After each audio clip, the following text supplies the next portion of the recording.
You remember they're changing my voice, and my life is the most righteous, the greatest life ever. Okay, it's not like the oppressor's life, not like those who do the government's will. Um, Again, this is part two. We're going to go over Job 3 and Job 4.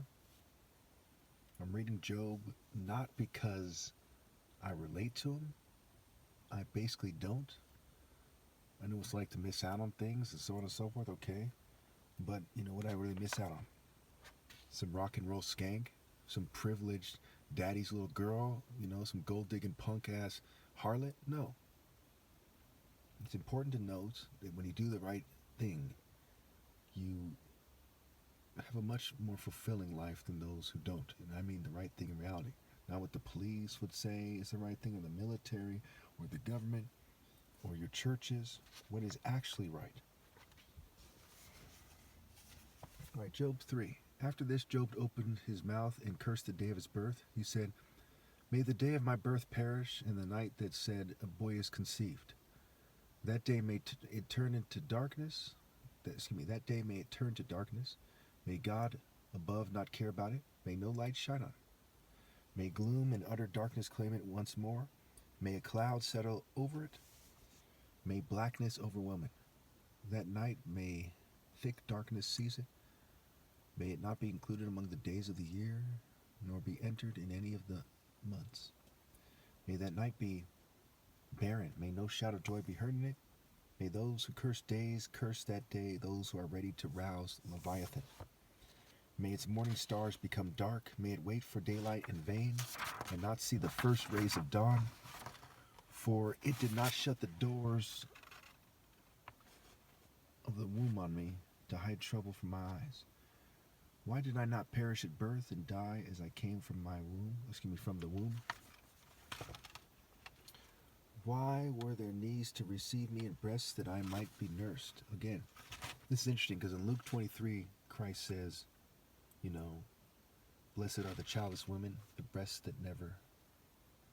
wombs that never bore and the breasts that never nursed. So he says here in Job 2, 12, why were there knees to receive me and breasts that I might be nursed? Again, they're feeling me and so on and so forth. So, the state doesn't know what they're talking about.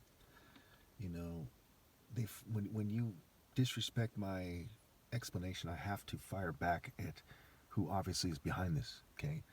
The mosques, the synagogues, the churches, first and foremost, especially because of the nation considered, because they've told me themselves, the whites and Jewish community, their hierarchy, okay, they're the main ones sabotaging me, and they run mental health, and they're like, oh, we investigated ourselves, we found that we can do no harm, and we're ideal, and you're crazy, okay, schizophrenic or something, right?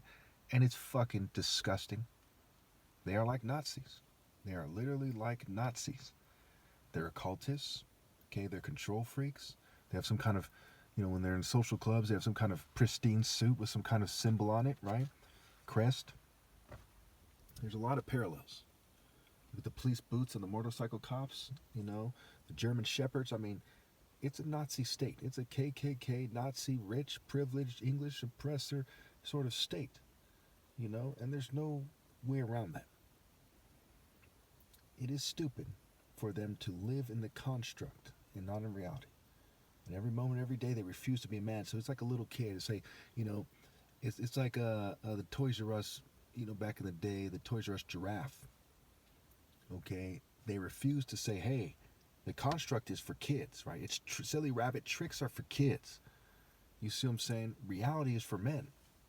They refuse to stand up on their own 10 toes and say, forget the occult network holding them up and live in reality as a man. Okay. So again, going back to verse 12, why were there knees to receive me and breasts that I might be nursed? For now I would be lying down in peace. I would be asleep and at rest with kings and rulers of the earth, who built for themselves places now lying in ruins, with princes who had gold, who had filled their houses with silver. Or why was I not hidden away in the ground like a stillborn child, like an infant who never saw the light of day? There the wicked cease from turmoil, and there the weary at rest. Captives also enjoy their ease. They no longer hear the slave drivers shout. The small and great are there, and the slaves are freed from their owners. So again, when you look at it, the slaves, are slaves to villains, right? They shouldn't be slaves. The slave drivers. A lot of people take the Bible out of context when they talk about, being nice to your slave master and serving him with all your heart or whatever they were saying in Paul's letters. The Bible goes on and on and on about how slavery is evil, often directly referring to it. Okay, the people who wrote the Bible obviously weren't, they weren't that dumb. They knew that the children of the slave masters were closer to the devil, generally speaking, easily, and the children of the slaves were closer to God. I mean, hello, I shouldn't have to explain it. Egypt in the story versus the Jews who are captive, Nazi Germany, the Jews, okay, African Americans, the Trail of Tears. I mean, who would have thought, right? And I'm literally being persecuted by crazed children of slave drivers and slave masters who don't know that it's stupid to persecute me, who don't know that it's stupid in 2023 not to be a man. Just because everyone, their mom has been bred not to be men and women, doesn't mean it's not fucking retarded. All right.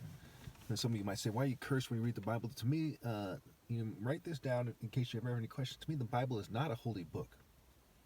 When I was younger, I basically saw it that way. Okay. It doesn't matter in a sense whether you see it that way or not. But what does matter is, however, it's easier for me to communicate to you. That's how I should communicate, and pointing out why the communication is different than the divine voice I used to have. And these people are so petty. They're like gays in fashion designers, movie directors. Some going, no, I don't want him to sound good, right? These, and this is the European governing class. This is American and Israeli governing class. They're acting like children. They're acting like scared, sniveling children, shivering under their blankets. Going, no, I want him to seem scared, not me. No, drug him some more. Right? It is some bitch shit. Anyway, and again, it goes back to their system, right? With Dionysus, right? A young Zeus, ritual madness, right? The military rites of Zeus and pederasty, right? Child molestation. Okay, this is part of their culture. Mainstream history, right? If you go to the sources, right? Even Wikipedia, encyclopedias, they say yes, pederasty was practiced in Greece and Rome, and it has everything to do with Zeus, okay, and Dionysus, whose name means a young Zeus. So they go insane. They act like children, okay? They haze each other. They spank each other. They do immature shit in their fraternity. Just unbelievably childish. Just pussies. Just punks. Anyway, why is light given to those in misery and life to the bitter of soul? To those who long for death that does not come, who search for it more than hidden treasure, who are filled with gladness and rejoice when they reach the grave.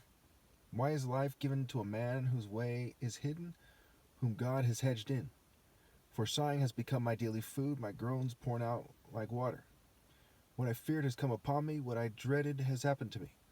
I have no peace, no quietness, I have no rest, but only turmoil.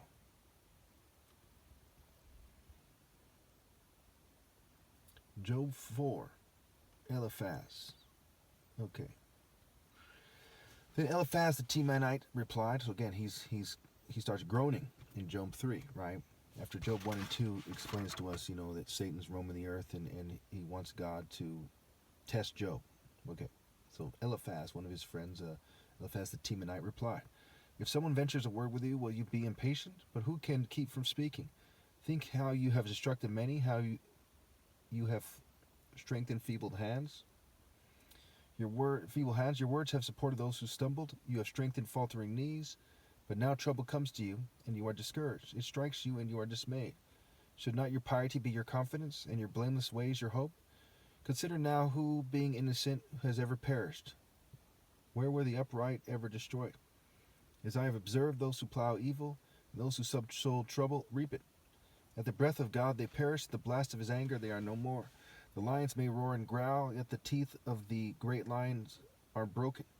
The lion perishes for lack of prey, and the cubs of the lioness are scattered. A word was secretly brought to me. My ears caught a whisper of it. Amid disquieting dreams in the night, when deep sleep falls on people, fear and trembling seized me and made all my bones shake. A spirit glided past my face, and the hair on my body stood on end. It stopped, but I could not tell what it was. A form stood before my eyes, and I heard a hushed voice. Can a mortal be more righteous than God? Can even a strong man be more pure than his maker? Mentally strong and spiritually strong, etc.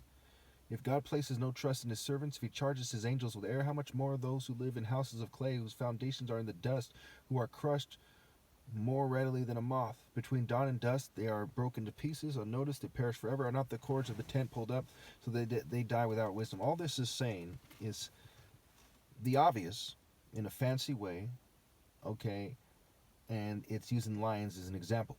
Okay, so a lot of people start acting, all Roman-like with their fancy talk, put on some rabbinical hat or something, put on some clown hat, like, the Pope or something, and they start acting like they're all important. Yes, yes, I'm God's representative. Yes, just clowns,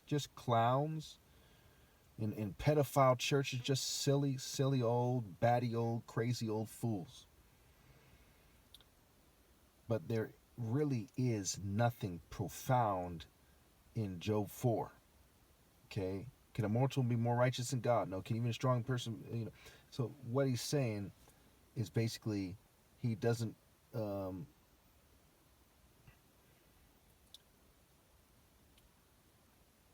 he's saying that people aren't really important. Okay, is what he's saying. He's saying people don't matter, right? It says, a word was secretly brought to me in my ears, caught a whisper of it amid disquieting dreams at night when deep sleep falls on people. So he's being told things, a spirit glides past him. He says, hey, he has a revelation that, that people aren't important to God and they shouldn't be questioning God and why is he being impatient and so on and so forth. Okay. So, there's going to be times when I'm, a little bit annoyed with it. Because, again, the Bible is Satan's kind of culture and not mine, okay? When you say certain things like, can a human being be more righteous than God? Okay, it's universally true. So, you'll say, okay, I can agree with that. But the confusing way in which it's written, the lack of a logical and spiritual continuity from the churches and the synagogues make it clear by their works that as religions, they get F's, they fail.